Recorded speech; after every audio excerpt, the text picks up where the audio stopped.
Hello viewers, welcome to geometry defence academy. कैसे हो आप सभी? उम्मीद है सभी मस्त होंगे। आज की इस वीडियो में हम चर्चा करने वाले हैं जवाहर नवोदय विद्यालय के बारे में। बहुत सारे पेरेंट्स जो अपने बच्चों का फॉर्म जवाहर नवोदय विद्यालय के लिए फिल करवाना चाहते हैं, मन में उन पेरेंट्स के डाउट आ रहा था कि सर मेरे पास वो डॉक्यूमेंट्स नहीं है, बच्चे के पास वो डॉक्यूमेंट्स नहीं है, क्या फॉर्म को फिल कर सकते हैं? तो सारे सवालों का जवाब आपको इस वीडियो में मिल जाएगा। क्या अपडेट है, क्या चीजें हैं, मैं आपको बताने वाला हूं इस वीडियो के अंदर। तो वीडियो को स्टार्टिंग से एंड तक जरूर देखिएगा, ठीक है? सारी चीजें मैं आपको क्लियर करूंगा। जैसे कि आप जानते हो, जवाहर नवोदय विद्यालय के फॉर्म निकले हुए हैं। और फॉर्म कब से निकल गई थी भाई? 7 जुलाई से निकल गए थे, ठीक है? 7 जुलाई से फॉर्म को फिल करना आप लोगों ने स्टार्ट कर दिया था, ठीक है? लास्ट डेट कब थी? कब थी? नहीं है अभी 31 जुलाई। 31 जुलाई लास्ट डेट है। तो बहुत सारे बच्चों ने फॉर्म को फिल कर लिया है। बहुत सारे बच्चे ऐसे हैं जो भी फॉर्म को फिल अभी तक नहीं किया, डॉक्यूमेंट्स के चक्कर में लग रहे, ठीक है? तो आपको सबसे पहले तो 31 जुलाई से अपने जो बच्चा जाना चाहता है जवाहर नवोदय विद्यालय में, 31 जुलाई से पहले पहले अपने फॉर्म को फिल कर लेना है। डॉक्यूमेंट्स क्या क्या चाहिए वो भी मैं आपको बताने वाला हूं, ठीक है? क्लियर है जी? इतना क्लियर है आप लोगों को? चलिए एक एक करके सब सारी चीजें हम जानेंगे। फॉर्म की वैसे आपको पता है कि डेट तो इन्होंने दे दी कि लास्ट डेट 31 है, और आपकी एग्जाम डेट भी दे रखी है 28 नवंबर को आपका एग्जाम होगा। क्लियर? डेट ऑफ बर्थ को अगर लेके किसी बच्चे के मन में डाउट है, हालांकि मैंने वीडियो बना रखा है, बता रखा है, शॉर्ट्स के जरिए भी बता रखा है, फिर भी मैं आपको क्लियर करवा देता हूं, ठीक है? जिस बच्चे के डेट ऑफ बर्थ, एलिजिबिलिटी अपना चेक कर लीजिएगा। 1 मई 2015 से लेके 31 जुलाई 2017 के बीच में है, तो वो बच्चा एलिजिबल है फॉर्म को फिल करने, ठीक है? अब ये डेट ऑफ बर्थ जान लेना, देख लेना कि आपकी डेट ऑफ बर्थ इनके बीच में आ रही है, तो फॉर्म को फिल कर लेना। हाँ, बहुत सारे पेरेंट्स इवन मैंने देखा है कि बहुत सारी चीजें निकल के आती है कि वो सोचते हैं 31 को ही कर लेंगे, हम 31 जुलाई को फॉर्म को फिल कर लेंगे, अभी तो बहुत समय बचा हुआ है। वेबसाइट बिजी आने स्टार्ट हो जाती है, ठीक है? ट्रैफिक ज्यादा हो जाता है, वर्कलोड कभी कभार ज्यादा हो जाता है। आप लोगों को समय रहते अपने फॉर्म को फिल कर लेना है, अगर आपको अपने बच्चे को भेजना है, ठीक है? खुद से भी फिल कर सकते हो, अदरवाइज किसी भी साइबर कैफे पे आप जाओगे तो वो फॉर्म को फिल कर देगा। क्लियर है? ये सारी चीजें भाई आपको मैंने बता ही दिया। चलिए एक एक करके हम सारी चीजें जानेंगे, क्या अपडेट है, क्या क्या डॉक्यूमेंट चाहिए अगर आप फॉर्म को फिल करना चाहते हो, वो सारी चीजें मैं बताने वाला हूं। चलिए, पहली बात, अगर कोई बच्चा हॉस्टल के थ्रू तैयारी करना चाहता है ज्योमेट्री डिफेंस एकेडमी में, क्या करना है? इस नंबर पे कॉल करके उनके रिगार्डिंग सारी इंफॉर्मेशन ले लेनी है, क्योंकि एकमात्र ऐसी एकेडमी है ये, राष्ट्रीय मिलिट्री स्कूल, सैनिक स्कूल और आरएमसी, जिस किसी भी एग्जाम की आप प्रिपरेशन करना चाहते हो, एकमात्र ऐसी एकेडमी है जो लिस्ट जारी करके रिजल्ट देती है। ऑल इंडिया आपको कोई एकेडमी ऐसा नहीं करती हुई मिलेगी। एकमात्र ऐसी एकेडमी जो पेरेंट्स को बता देते कि मेरी एकेडमी से इतने बच्चे पेपर देने के लिए जाते हैं, उतनों का सिलेक्शन हुआ, इतनों का नहीं सिलेक्शन हुआ, वो पेरेंट्स घर बैठे बिना पैसा खर्च करे, बिना टाइम वेस्ट करे जा सकता है। और ये मुहिम केवल ज्योमेट्री डिफेंस एकेडमी में ने स्टार्ट करी है। आप देखिएगा, बहुत कठिन रास्ता है। कठिन रास्ता क्या मतलब? एक ईमानदारी वाला रास्ता। जब कोई व्यक्ति ईमानदार रास्ते पे, ईमानदारी भरे रास्ते पे चलता है, तो कई चीजों का सामना उसे करना होता है। कोई बोलेगा कि अपना एडवर्टाइजमेंट के लिए बोल रहे हैं, कोई बोलेगा अपने प्रॉफिट के लिए बोल रहे हैं। तो आप एक बात मैं ये चाहता हूं कि आप लोग एक बार इस चीजों को थोड़ा सा बैठ के सोच के विचार करना कि इसमें प्रॉफिट किसका है? पेरेंट्स का प्रॉफिट है या एकेडमी वाले का प्रॉफिट है? अगर ये लिस्ट जारी होती है तो क्या एकेडमी के पास कोई ऐसा ऑप्शन मिल जाता है, एक ऐसा हथियार मिल जाता है कि वो अपनी कमियां छुपा सकता है? अगर ये लिस्ट जारी हो जाती है, क्या पेरेंट्स के पास कोई ऐसा हथियार आ जाता है जिससे वो पूरी एकेडमी के बारे में जान सकता है, अपने बच्चे के लिए और अपने लिए एक सही डिसीजन ले सकता है? तो इन चीजों को आपको थोड़ा सा विचार विमर्श करना पड़ेगा, समझना पड़ेगा कि अल्टीमेटली बहुत सारे पेरेंट्स भी बोलते हैं कि, मतलब पेरेंट्स तो नहीं मानता, क्योंकि पेरेंट्स का मैं आपको बता देता हूँ, पेरेंट्स तो हर पेरेंट्स चाहता है कि उसका बच्चा अच्छी एजुकेशन ले। हर पेरेंट्स चाहता है कि वो एक ऐसे इंस्टीट्यूट में पढ़े जहां एक्चुअल में वर्क किया जाता है। पर मैं फिर भी मैं आपको समझा देता हूं कि एक दो मिल जाते हैं, एक दो कह देते हैं कि क्या पता आप अपनी एडवर्टाइजमेंट के लिए कर रहे हो। एडवर्टाइजमेंट में आप देख लीजिएगा, बेनिफिट आप सबसे पहले सोच लीजिएगा किसका बेनिफिट है इसमें। अगर हमने यहाँ पे लापरवाही करी, लिस्ट जारी कर दी, हमारे पास कोई ऑप्शन नहीं है इतनी सी भी लापरवाही करने का। पर अगर हम लिस्ट जारी नहीं करते तो हाँ, हाई पॉसिबिलिटी है कि मैं बच्चों पे लापरवाही कर दूं, क्योंकि मुझे कौन चेक करने वाला है, कोई भी चेक नहीं करेगा। एंड में, रिजल्ट के एंड में आप नहीं बोल सकते केवल पेरेंट्स के बच्चे। देखो पहले क्या होता था, बच्चों का सिलेक्शन नहीं हुआ तो पेरेंट्स ही बोल सकता है, पेरेंट्स ही बोल सकता है आपने मेरे बच्चे का सिलेक्शन नहीं कर पाया, ठीक है। पर ये लिस्ट ऐसी है, अगर लिस्ट हमने जारी कर दी, केवल उस बच्चे के पेरेंट्स नहीं बोलेंगे, ऑल इंडिया बोलेगा कि आपके एकेडमी से तो इतने बच्चे पेपर देने के लिए गए थे, एक दो का सिलेक्शन हुआ है, बस एक दो का, कुछ नहीं पढ़ाते आप, ठीक है। तो ये चीजें हैं, मुझे उम्मीद करता हूं कि आप लोगों को भी बहुत अच्छी तरीके से समझ में आ रही होगी। एक ऐसा डिसीजन है और मैं आप लोगों का सपोर्ट भी चाहूंगा इसमें।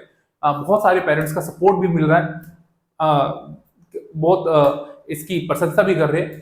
खैर, बेहद अच्छा कदम है एजुकेशन के फील्ड में, हमने स्टार्टिंग कर दिया है और उम्मीद करते हैं आप लोग सपोर्ट करेंगे तो डेफिनेटली देखना एक एजुकेशन के फील्ड में एक अलग रिवॉल्यूशन निकल के आएगा। और किसी भी बच्चे को एजुकेशन के लिए या किसी भी पेरेंट्स को एजुकेशन के लिए दर दर भटकना नहीं पड़ेगा, वो घर बैठे देख सकता है, घर बैठे चूज कर सकता है अपने बच्चे के लिए सही एजुकेशन।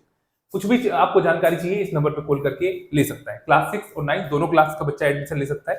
साथ साथ हमारे फेसबुक पेज को भी फॉलो कर सकते हो, साथ साथ हमारे इंस्टाग्राम पेज को भी फॉलो कर सकते हो, that is geometry defence academy 2। वहां भी आपको पल पल की अपडेट मिलती रहती है, इन्फॉर्मेशन मिलती रहती है, सारी चीजें आपको वहां पे देखने को मिलेगी। क्लियर, ठीक है जी। अगर कोई बच्चा घर बैठ के प्रिपरेशन करना चाहता है, लाइव क्लासेस चली हुई है, लाइव क्लासेस आप ले सकते हो। लाइव क्लासेस में क्या रहता है कि सैनिक स्कूल और राष्ट्रीय यूनिटी स्कूल या आरएमसी की प्रिपरेशन आप लाइव घर बैठ के भी कर सकते हो। लाइव क्लासेस में आपके सारे डाउट को क्लियर करवा दिया जाता है, बाद में भी कोई डाउट आता है ग्रुप में जो ज्वाइन करवा दिया जाता है, आपको फोटो क्लिक करके शेयर कर देना, टीचर्स आपके डाउट को क्लियर कर देंगे। वीडियो कोर्स, क्रैश कोर्स दोनों रहता है। वीडियो कोर्स और क्रैश कोर्स अपनी कैपेसिटी के अकॉर्डिंग आप कितना जल्दी सिलेबस को कंप्लीट करना चाहते हो उसके जरिए कर सकते हो। Test series, normal test series मत समझना, हमारे एक्सपर्ट द्वारा तैयार किया जाता है, एक एक क्वेश्चन को एग्जाम ओरिएंटेड बनाया जाता है, ठीक है। तो सारी चीजें, अगर कुछ भी चाहिए आपको क्या करना है, इस नंबर पे कॉल करके सारी इंफॉर्मेशन ले लेनी है और अपनी प्रिपरेशन को स्टार्ट कर देना है, ठीक है जी। क्लियर है सारी चीजें? तो उम्मीद करता हूं ये सारी चीजें आपको समझ में आ गई होगी। अब हम पॉइंट पे आ जाते हैं, मुद्दे की बात पे आ जाते हैं। मुद्दे की बात क्या है कि बहुत सारे बच्चे जो जवाहर नवोदय विद्यालय के लिए अप्लाई करना चाहते हैं, उनके लिए डॉक्यूमेंट्स क्या रहता है। क्लास 6 के लिए मैं बारे में बात करूंगा। देखिए डॉक्यूमेंट्स क्या रहेगा, सबसे पहले आपके पास, सबसे पहले जो होना चाहिए आपके पास क्या होना चाहिए, आधार कार्ड होना चाहिए। क्या होना चाहिए जी? आधार कार्ड होना चाहिए। अच्छा, कई बच्चे ये सोचेंगे कि आधार कार्ड है तो, आधार कार्ड फॉर एग्जांपल मेरे पास नहीं है तो क्या मैं फॉर्म को फिल नहीं कर सकता? कर सकते हो आप। अगर आपके पास ये आधार कार्ड नहीं है तब भी आप फॉर्म को फिल कर सकते हो। एक भारत सरकार के द्वारा कोई भी ऐसा प्रमाण पत्र आपके पास है तो उसके जरिए आप फॉर्म को फिल कर सकते हो। इसमें डिटेल्स मांगी जाएंगी। आप आधार कार्ड से जाते हो तो आपका जो भी नाम, डेट ऑफ बर्थ रहता है वो सारा वो ऑटोमेटिकली डाटा अपने आप ले लेता है, ठीक है। सबसे पहले तो आपके पास आधार कार्ड होना चाहिए, नहीं है तो फिर आपके पास वैलिड आईडी प्रूफ होना चाहिए, ठीक है। इसकी जगह कोई भी वैलिड आईडी प्रूफ होना चाहिए, जन्म, ठीक है। ये सबसे पहले आपके पास होना चाहिए। Is it clear?